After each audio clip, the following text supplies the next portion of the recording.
Phone check, microphone check. Check. Can everybody hear us? All right. Mwah, mwah, mwah, mwah.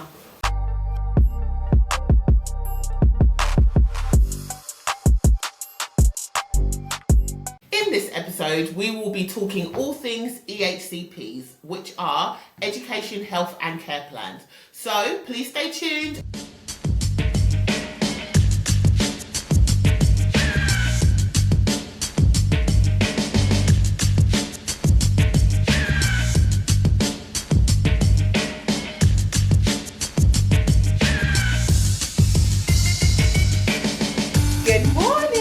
Good afternoon, good evening, good night. How are you? I'm good, thank you. Okay. I'm good. It's Friday. Party people, it's Friday night. Friday. We're gonna rock this joint. I don't know the song properly, but yeah. Okay, but we like that tune. It is Friday. Happy Friday, everybody. Today we're gonna get straight to it. No messing about. EHCP. What does that mean to you? Education, Health and Care Plans. And what does that actually mean? An Education, Health and Care Plan is a legal document that is owned by, the local authority have to manage the Education, Health or Care Plan for a child who is up to the age of 25. So a child can have it from zero basically. Okay. Up until the age of 25, and it gives them additional support through their education, their health, or their social care. Oh, that's amazing. Yeah. Okay, so why is this matter? Why is this important in terms of Ezreal? So Ezreal has an education, health and care plan because of his hearing loss. So what happens is By the way, Exon and Zariah have just stepped into the room. Yeah. So that camera is shaky. And we're just gonna be looking after our kids while we do this, people. Miss Rachel was meant to be looking after them for us next door, but Miss Rachel needs to step up again. Yeah. Come on, Miss Rachel. Clearly she's not done enough to entertain them, so they are here in the background now. By the way, Exon calls everybody daddy, so I am daddy. Daddy. But she calls everyone mummy as well. I don't say mummy. Okay, everyone's mummy and daddy. Okay, so as we were saying, Daddy! So Ezreal has one because of his hearing loss. So he's only had one in the last, 6 months or so. So we're very new to the game. We're really new to this process. He's just got one, and the school are now using it for him in order to better support him and how they can provide, for example, whether it's more specific support to him when he's in class. He has a radio aid, so it outlines the importance of using the radio aid.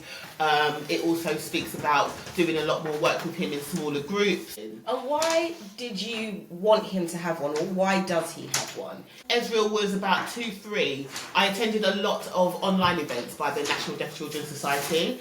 And a few of them, they had people who were actually deaf delivering the sessions, and they had one which was about education and how to better support children with hearing loss in education. One of the girls was there and she was giving a bit of a testimonial around how she was supported in her education. I think she either had cochlear implants, I believe. And she spoke about having an education, health and care plan and just the difference that it made in terms of the teachers having to adapt to her needs and her just not blending into the background, and the expectation is that she can kind of just get on with it because ultimately it's a hearing loss but everything else is fine. So it forced the school to make those adaptations to support her a bit better.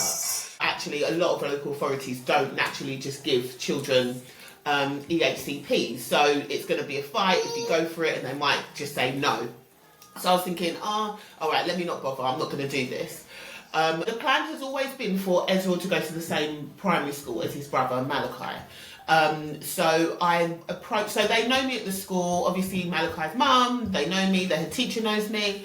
So one morning I just approached her and just explained that I'm applying for Ezreal to come to the school, but I want to make sure that actually they are able to support his needs. Because it's one thing for me to want him to go to the school, but actually, can they adapt to support his actual needs? So I wanted that kind of reassurance. So I had a meeting so she set up a meeting with herself and the Senko, and we had a conversation. Senko? Excuse me.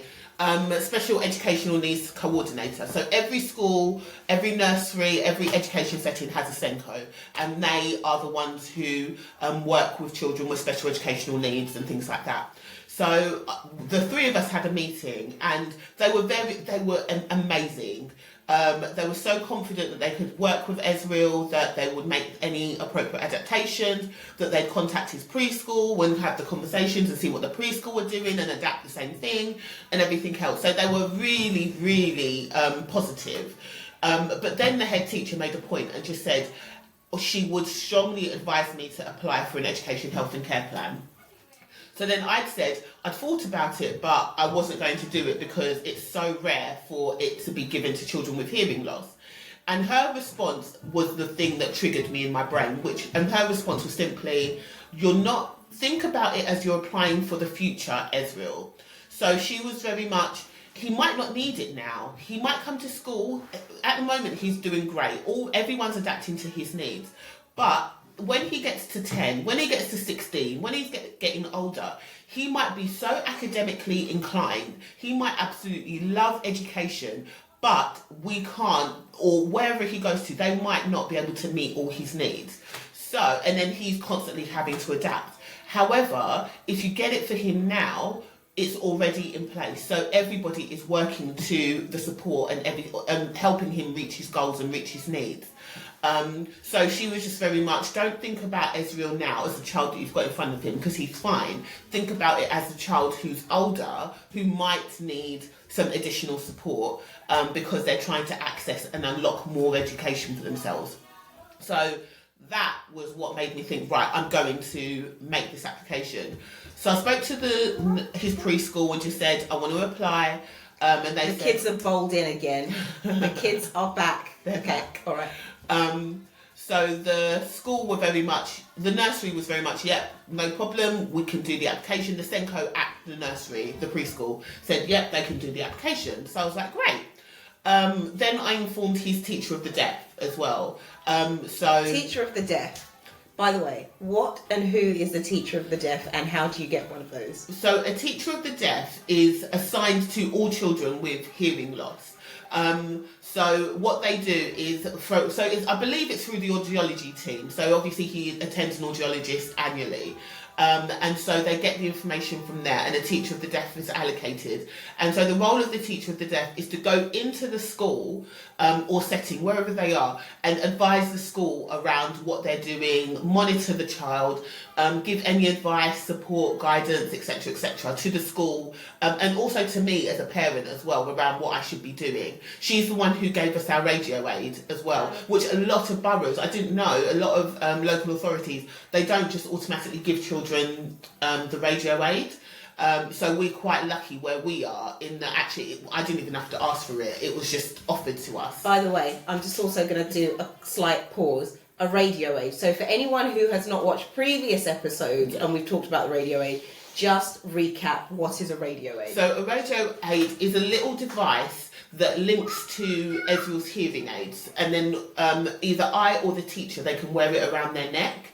And he can hear you a lot clearer. So if Ezreal is at the bottom of the garden and I'm down and I'm over here, I can speak into the radio aid and he can hear me as if I'm stood next to him. Oh, okay. So it gives him range. So when he's in class, he can go to like the other end of the classroom and the teacher can speak into the radio aid and it'll feel like she's right beside him. Yeah. So it gives him clearer hearing. It's a lot crisper, and he's able to access those. Especially speech sounds as well. So when it's doing phonics and things like that, he's able to hear certain speech sounds. So for example, Ezzy struggles with t and s sometimes. So with the radio aid, it will enhance it so he can hear those speech sounds when he's speaking as well. And the other thing, so we do sign language, BSL sign language on a Friday usually, and the person who's teaching us was just saying, even when the teacher turns around and is talking and giving the class instructions, he can't see the teacher's mouth, he can't necessarily hear anything that's going on. And I thought actually that the radio aid is really good for situations where the teacher is instructing things to different people in different groups and does not necessarily have full direction to Ezreal. So I thought that's really good. Yeah, and so in this class, obviously when the teacher's teaching, she has to turn around and look at the board. And that might interrupt just how well Ezzy's hearing. So if she has the radio aid around her neck, then as she's turning around and writing, she's still speaking into the radio aid. He can still hear it clearly. And the radio aid's great because you can turn it off. Or mute it, excuse me. You can mute it so you don't hear everything, and then you can turn it on when you're speaking directly to him. So it covers the range of a football pitch, actually. Okay. That is the range. So if Ezzy's at one side of the football pitch and I'm on the other, he'll be able to hear me as if I'm standing right next to him. It freaks him out when we're at soft play because there's been times when I've connected it at soft play and he's just like, and it literally is just, you can literally see his face just like, why are you so close to me and where are you because I can't see you. It's that good. So yeah, it's great for soft play. Okay, so back to the teacher of the deaf. The teacher of the deaf then said, actually, it should be me that makes the application for the education health and care plan. I'm like, I don't want a parent. See, okay, this is the one thing I would say. A parent who has never written an educational healthcare plan, who has never seen an educational healthcare plan, is being asked to write it. I mean, I feel like this is where, for me, the system is slightly disjointed. Yeah. Because how did you feel? Overwhelmed. I was freaking out because I was thinking, what do I say? What do I say in an application? I've never seen an application before. Don't know where to even begin. Don't know what they want. So I was really just freaking out. And I think I called you. Yeah, you were like, what am I meant to do? I don't know what I'm doing. And then when I spoke to the teacher of the deaf and the nursery, they were very much, because sometimes it's better coming from the parent and they'll take it more seriously and things like that. So, but I was still thinking, I don't know what I'm doing. Exactly. So I downloaded loads of guidance from the council website, which is where you do the applications and things like that. And so they had the guidance on what you're meant to write and things. So I just made a start. It's like a really, and this is just for the assessment, can I say as well. So the stages are, you do an application, but that application is for an assessment. So at that point they could say no. So you could do the application and they could say no, we're not going to assess as to whether this child needs any support or not. As to whether this child needs an EHCP or not. So already at that stage you're thinking, I need to get through the assessment, the stage of actually accepting that they're going to do an assessment, which a lot of the time they don't do. So when I was doing the application, I was filling it out, and I think I came to near the end. I think I'd done it. I'd done a first draft, and I sent it to my sister. And just for her to kind of have eyes on it and just see if it made sense.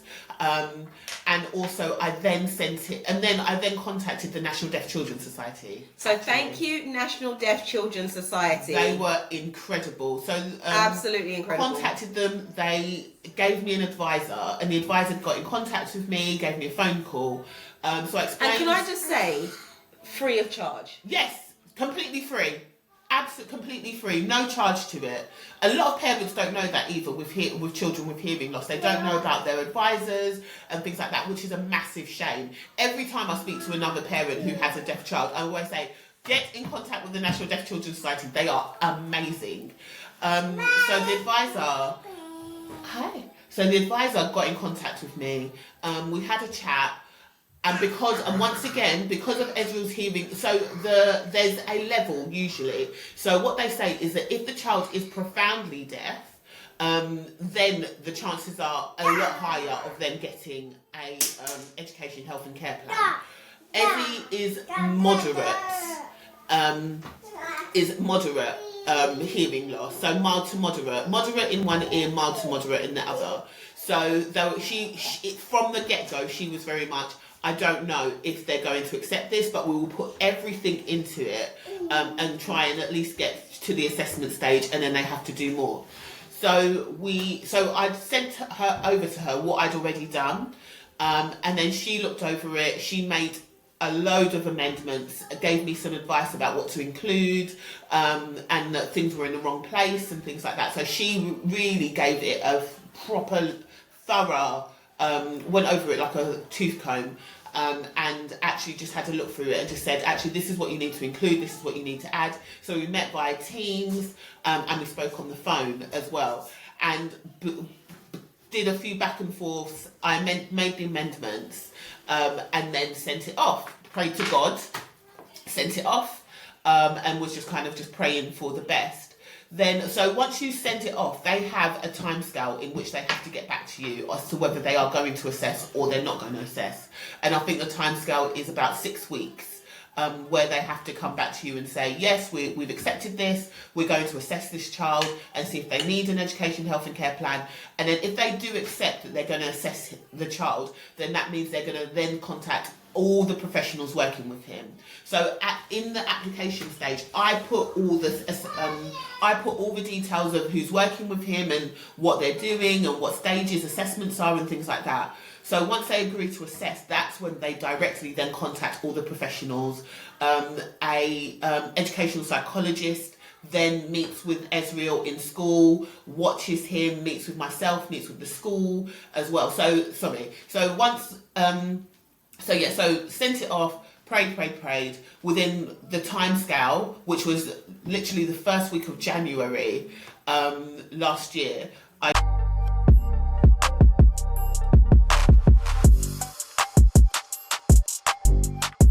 got an email back saying, yes, we've agreed that we will assess your child.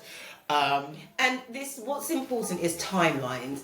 Everything takes longer than you anticipate. If you have a child that is diagnosed with hearing loss, like from birth, you want to start plotting and mapping their journey is what I would say. And also this was January and he was starting school in September. So just to think, everything takes 6, 7, 8 months to get in place. So you just got to plan it in advance. Absolutely. And I just think you need to, like I said before, you need to think about like the advice that the head teacher gave.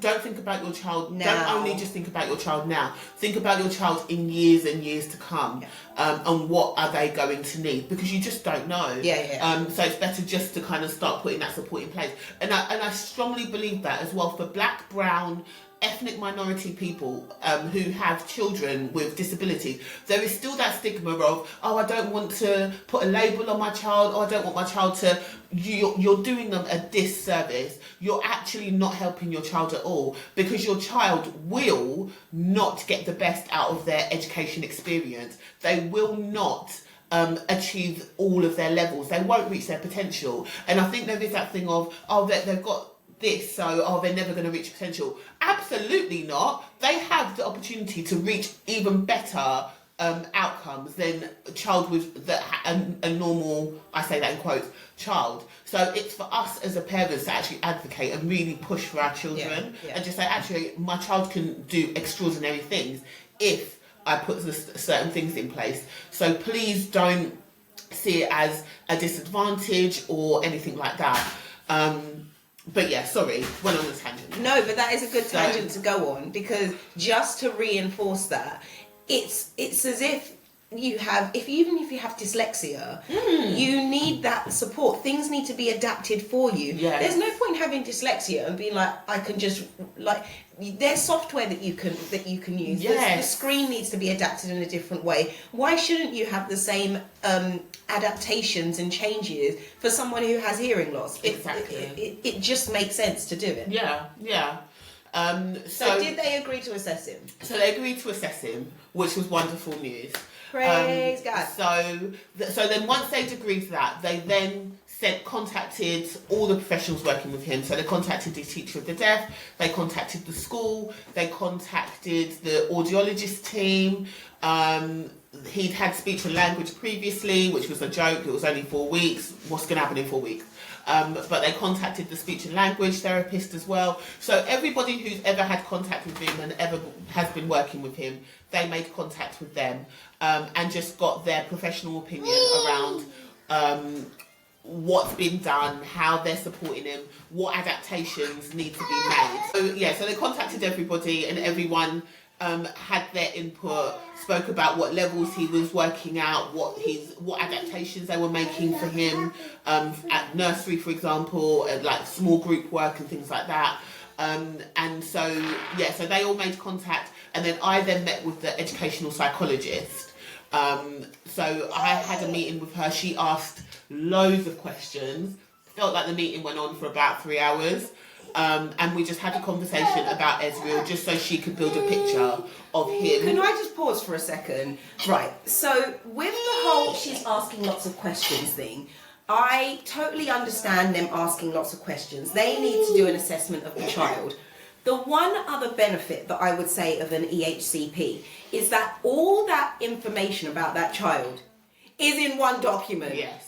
I'm not joking you. You will have to repeat yourself 1,000 times regarding your child, where they are, the progress that they've made, what their likes, dislikes are, what is unique to them. Having one document that covers where they are at that point and where they potentially need to be is so helpful. Yeah, and just that captures all your views in one place. It makes a massive difference, because the amount of times that I've told Ezreal's story, I guess, has been a lot to different professionals in different settings and everything else. So yeah, to have it all in one place is absolutely fantastic.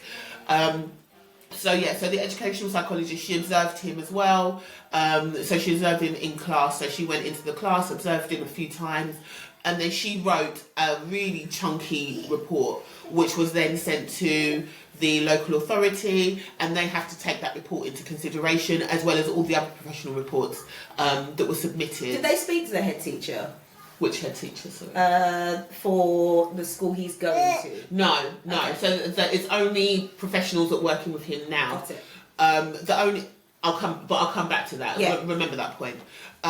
So once everything was submitted, they then had, I think it was a period of 8 weeks to then review everything and then come back to me as to whether they are going to issue an education, health and care plan or not. If they were going to issue it, they would then have to send me a draft of it, which I then had, I think, 20 days to look over and confirm whether I was happy with it or not. And then once I'd confirmed it, I was happy with it, then it would become the legal document that everyone has to work on.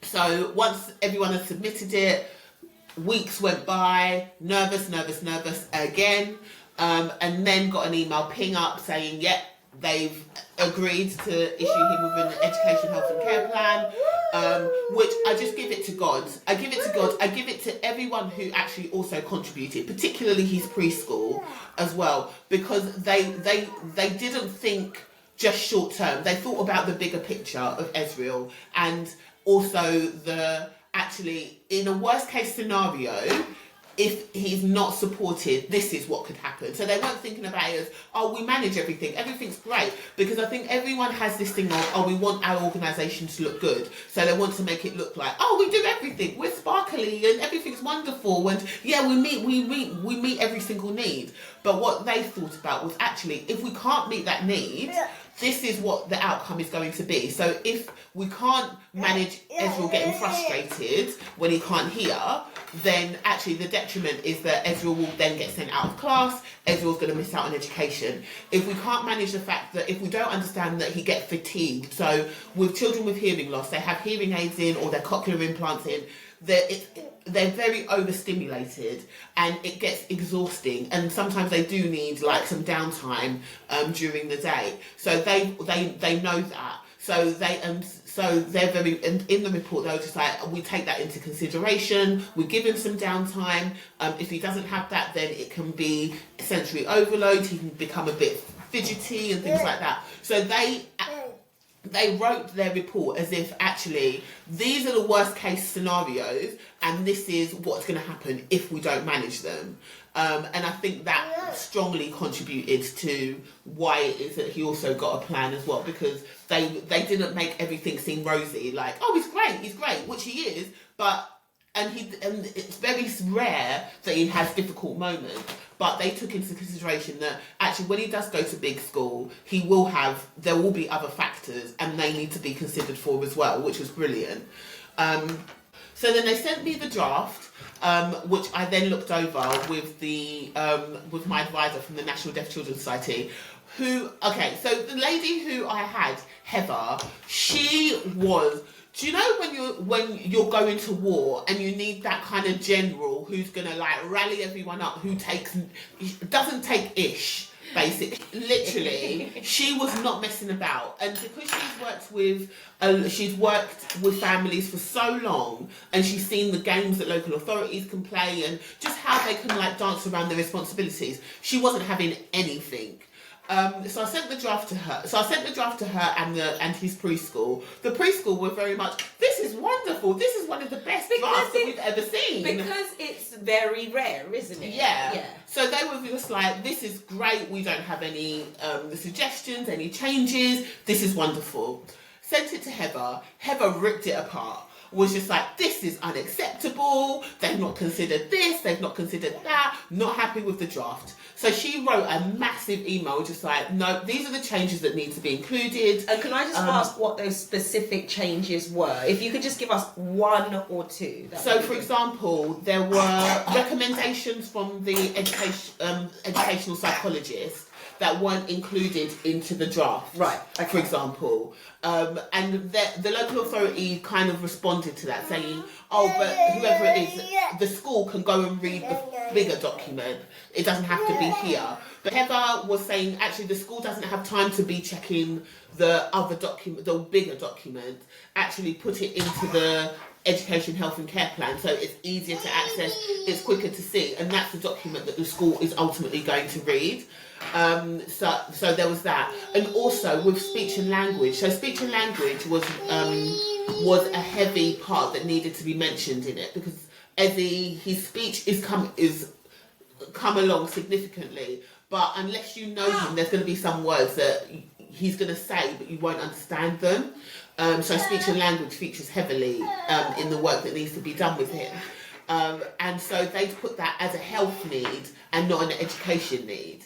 And Heather rightly pointed it out and just said, actually, if it's a health need, it's not statutory. So the local authority aren't held responsible for delivering on it. It's health. And health, we know what health waiting lists are like. It just gets lost. So Heather was very much, no, it needs to be in education because it impacts on his education. He needs speech and language in order to speak and communicate in school. So she was. By the way, we're just going to go back down to that, which is Alice just made a point that it's not statutory if it goes in a particular section. Yes. Can we get a rewind? Yeah. So in the plan, there's different sections in the plan. So within the education, health and care plan, so there are social care aspects of it, and there are education aspects of it as well. So with the education aspects of it, they have to be delivered by the local authority, and it's the local authority that holds the education, health and care plan. It's a legal document that they are responsible for holding. So they only manage the education aspects of it. So if something sits in the health aspect, then that's for health. That's for the NHS, that's for private, whoever it is, that's for health to do. So it's not for them to deliver on that. So, and she made the point of actually, if speech and language sits in health, then actually it's going to get missed, and it won't become a statutory expectation of the local authority. So her advice was actually, we need to back it back and say we want it to be in the education part. So initially I sent an email to them just saying, and Heather helped me draft the email as well, which is why I'm like, go to the national, they are so helpful. They helped me draft everything. So I emailed them back just saying, actually, I'm not happy with the draft. These are kind of like the amendments. The person in the local authority. Okay. Within the EHCP section. So I emailed them and just said, oh, actually, with the draft, this is my feedback. Can we make these amendments? So they then came back to me and just said, actually, no, everything is where it's meant to be. We don't feel like we need to make any amendments, so we're not going to do that. If you're not happy, then you can go to tribunal, and that's it. So I was like, oh, okay then, no problem. And then Heather came back to me and was just like, no, we're going tribunal. She was just like, it's not acceptable, not having it, not happy. By the way, she didn't say tribunal. But Heather was very much, it's up to you. And she, because as much as Heather is like, I'm gonna box people down, she also was very much, but she doesn't know if that's my mentality, because she was just very much, you might just be happy you've got an education, health and care plan. So you might just be like, I'm just going to take my win and go with what I've got.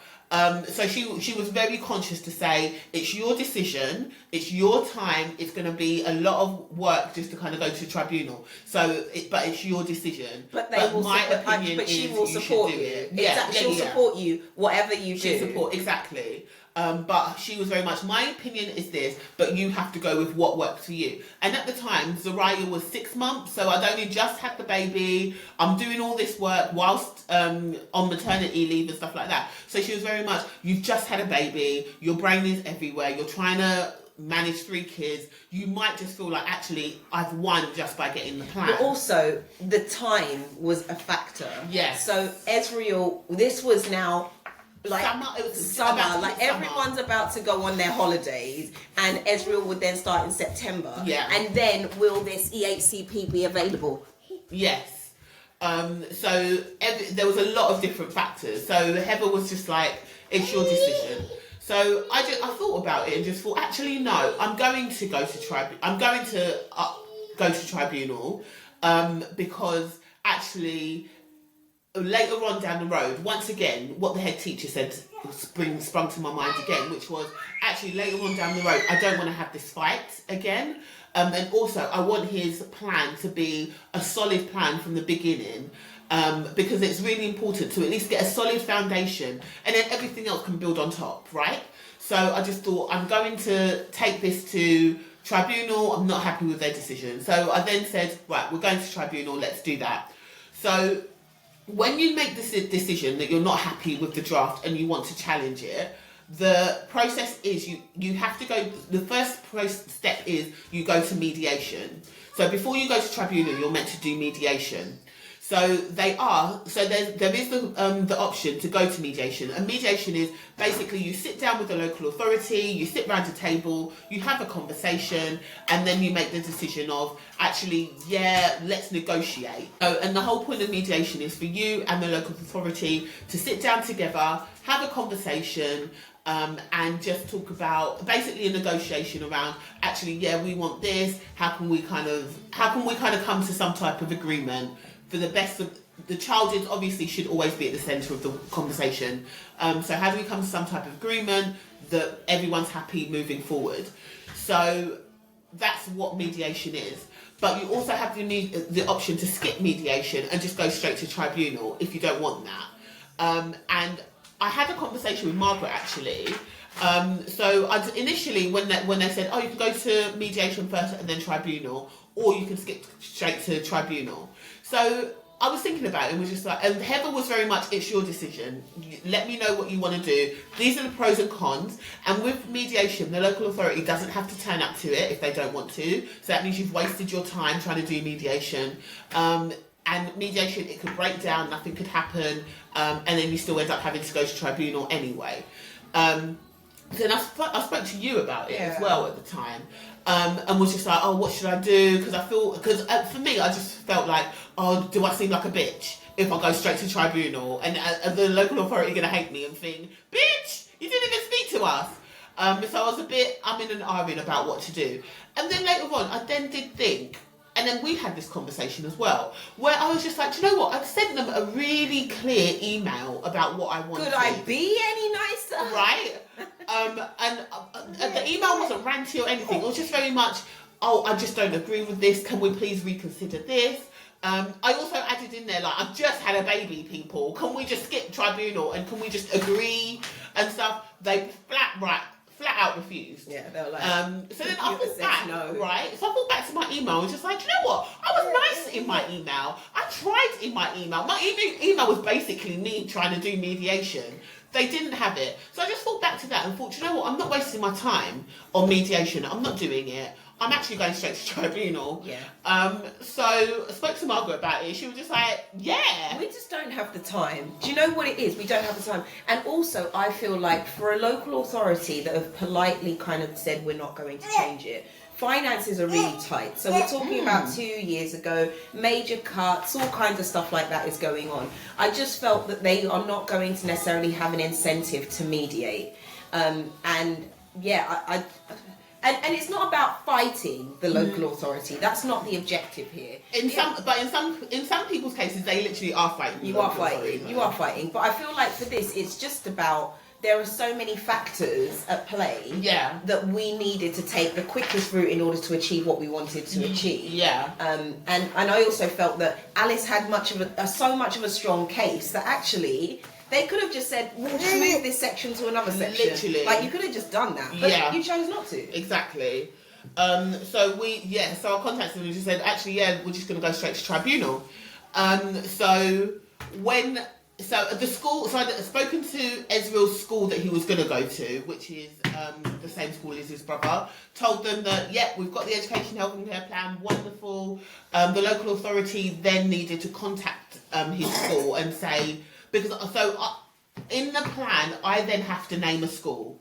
I then have to choose a school that I think my child should be going to. And by the way, we're going to do another episode on choosing a school because it doesn't always sound so easy. No. And there's a lot of people who name a school, but it's probably not the best school for their child anyway. But because they want their child to go there, they want their child to go there. So I named the school on there, told them that I'd named them. And they were like, that's absolutely fine. Once the local authority contacts them, they will then agree and say they're happy to accept. Because it's one thing for me to name it, it's one thing for the school to say, we agree and we can meet the needs. Because the school have to say they can meet the needs for the child as well. But usually the education, health and care plan, that circumvents that. So if a school says they can't meet the need, as a parent, I can then take the school to tribunal and say, I want my child at that school. The education, health and care plan says I've named them on there, so there is no if, no buts, no coconuts. They're going to the school. But luckily, which is what I really think it's important that when you're going through this process, speak to the school, whether it's the primary school that they're about to go to, whether it's a secondary school, just approach them and have these conversations. The head teachers are usually more than willing to, because they like having a bit of a heads up about what's coming their way, and then at least they've got an idea of who you are, what's going on, and then you can give them the proper picture. Rather than them having to read pages and pages of documents and stuff like that. So I strongly advise anyone going through this process, just approach whatever the provider is, just approach them in advance and just have a conversation off the record, please. I really advise it. So the school was named on there. They agreed that they could take Ezreal, so that was sorted. So then it was then the tribunal that was coming up. So what Heather then did was she then passed me on to their solicitors within the National Deaf Children's Society. Yes, they are that big that they have a whole solicitors section as well. They are a working clock. Kim Kardashian says people don't want to work no more. The National Deaf Children's Society are working their asses off. So she then passed me on to their solicitors. And then the solicitor got in contact with me. She looked through my case and just to check that it's something that she can take on in terms of the tribunal. So she had a look and was very much, what? This is very kind of cut. Yeah. She was just like, I don't understand why we have to do this. Why they just don't accept that they can move the information. It shouldn't have gone this far. So her advice was actually, we might be able to get it to the point where we don't physically have to go to tribunal. We can just submit things by paper and agree things before the tribunal date. So what happens is that we then have to put our documents together. Local authority are informed that I'm going to tribunal. and they have to start preparing their documents. We started preparing our documents as well. The solicitor did a lot of the work for me. And I was her question, free all charge. free. And her question was very much, why do you want, what are the consequences? So if Ezzy doesn't get if it's not adapted, for example, what are the consequences to Ezreal? And my response was very cut and dry, which was, my son is a black child. He's a black boy. We know, statistically, the odds are stacked against black children, especially black children with special educational needs as well. Let alone a child with special educational needs, because white, black, wherever you're from, when you have a special educational needs, the odds are stacked against you anyway. But adds the additionality of being a black boy, I already know. Within my work, I work in a system where I see a lot of boys who are from ethnic minority backgrounds who should have had an EHCP. Yeah, who were not diagnosed, misdiagnosed, whatever it is, and I know what the impact can be. So I just flat out said, my child is a black child and I don't want him to be labelled incorrectly within the school setting. I want the school to understand his needs and be able to meet his needs. So I said this, the solicitor's a white lady, and she was just like, so how do you want me to write that? And she didn't want to write it. And I was like, no, I want you to actually write that. I want you to write that he is a black child. He's a minority child. And actually, he needs to be given a fair go at education. And she took a beat and was just like, actually, do you know what? You're right. You're absolutely right. And they need to understand that. So we included that. We wrote it all down. And then we got sent all the papers off, and then we got once again it's a waiting game. But in the background, the education, health and care plan is there. It's not going anywhere, but right now we're just agreeing the finer details of it, which is the whole tribunal situation. So over about 3-4 months or so, I'm just moving the kids in and about, just letting you know. So has Ezzy started school by the time this happened? So we hadn't been to tribunal by the time Ezzy had started school. So September rolled around, the plan was there, the school are aware of the plan, they've read the plan, they've started making their adaptations and they know how to work with him. But we hadn't gone to tribunal or anything like that. So then come October time, the solicitor contacts me and just says, actually, they've decided to, they don't want to go to tribunal, they're going to make the changes that you wanted. So are you happy with that? I was like, absolutely, yes, this is all I wanted from the beginning. So then I then sent over what changes I made. So they send their version. So the local authority has to send a version to us with the changes that I've asked, but also incorporating their own little changes and things like that. So they send it to us, and then I then have to go through it, look through whatever track changes they've made and things like that, look at what they've included, and then say whether I agree with it or not. So had to go through that process as well. Did that with the solicitor. The solicitor, she looked through it. She then came to me and said, these are the changes they've made. Are you happy with it? And also what was so funny was, when the solicitor submitted the documentation, her first words to me were, if they contact you directly, do not speak to them.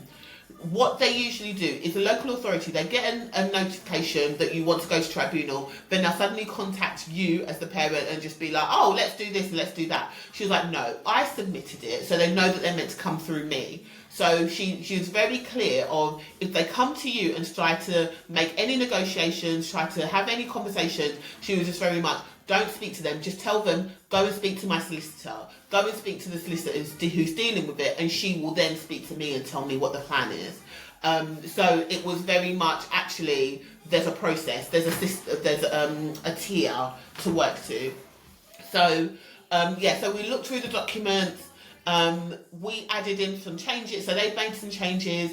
I then added in a few other tweaks and bobs like that I wanted to include in the plan, which they hadn't included, so I included a few other bits as well. sent it back to them. They agreed to those changes as well. And then it was all wrapped up. We had a final education, health and care plan. Praise God. Praise God. So that all happened. Can I get a tidied whoop, up whoop? in November of the last year, 2024. Bearing in mind that I made the application for Ezreal's education care. I made the initial application for an assessment November 2023. So this process has taken a year for me. Some people it takes longer because the local authority hasn't agreed to an assessment, so they want to go to tribunal for that. So there's so many nuances and so much different ways of this process happening for different people. It's not a smooth process, and I always want to emphasize as well that had it not been for the National Deaf Children's Society, I might not have even got through the assessments part of it. I don't know. But also, you wouldn't have had it's fatigue. You Yes. are tired. Yeah. You're exhausted, and life is happening. Yeah. And you're trying to summer holidays, school. Yeah. You're getting them ready. Day there's to so day, much day life. to day life happens. Yeah. That actually, without that person championing you and being your voice and motivating you and reminding you why you are doing this, you know why you're doing this. You're doing this for your child, but actually, it's that other person. And it's do they even have a stake in this? I mean, yes true. and no, It's but true. they love what they do and they're passionate and they they're actually passionate. care. Yeah. So now he has the plan. The plan gets reviewed every 6 months is when we review the plan. And that gets reviewed with the school. So we've not had a review yet. So I'm new to this part of the process. I don't know what's going to happen. But from my understanding, we have a review with the school and any other professionals working with him, and just to see that actually everything is working and the needs are being met. The school, because he's so new to the school as well, the school are still getting to know him as well. So come 6 months, the plan probably has to completely change all over again. Or adapt. Or, yeah. Yeah. So then we'd have to, and then that's the local authority to make those changes, and the school to talk about what actually needs to be included instead of what we had previously, because that was an old ed. Our children change so quickly. They change in a week. Yeah. So, and it's just making sure that the plan meets the needs of them as they're changing, they're evolving. So, and working in my industry as well, what I would say is that, and I know this, so I know that I'll be on it, but it's just making sure that you have those review meetings, because I've seen so many education, health and care plans that are completely out of date, that haven't been reviewed in years. So it's so important that you, as a parent, that you're on it. It's another thing to be on, but you just have to be on it for the best of for the best needs of your child. So I know that I will be earmarking each time the Senko at the school just to say, when is the meeting, because I don't want it to be out of date, and that it actually reflects him at that moment in time. I'm still on the journey. The journey is 25 year plus still to go, but it's nice to be on the train, let me say. So what I will do though is I will update you guys as we go along, just in terms of what the process looks like, what review meetings look like, what preparing for a review meeting looks like, and yeah, if there are any other kind of bits and tips and stuff like that I can throw your way as well, I will let you guys know. But in the meantime, if you guys have any questions, if you want any further information, if you need me to elaborate on anything that wasn't very clear, then please let me know. But yeah, please advise anybody, whether you know anyone who has a child with hearing loss or any form of disability, please either share this with them or just have the conversation with them about how have they applied for an education, health and care plan, or even if they have or if they haven't, do they need to? Just have the conversation about, do they feel like all their child's needs are being met in school? Please.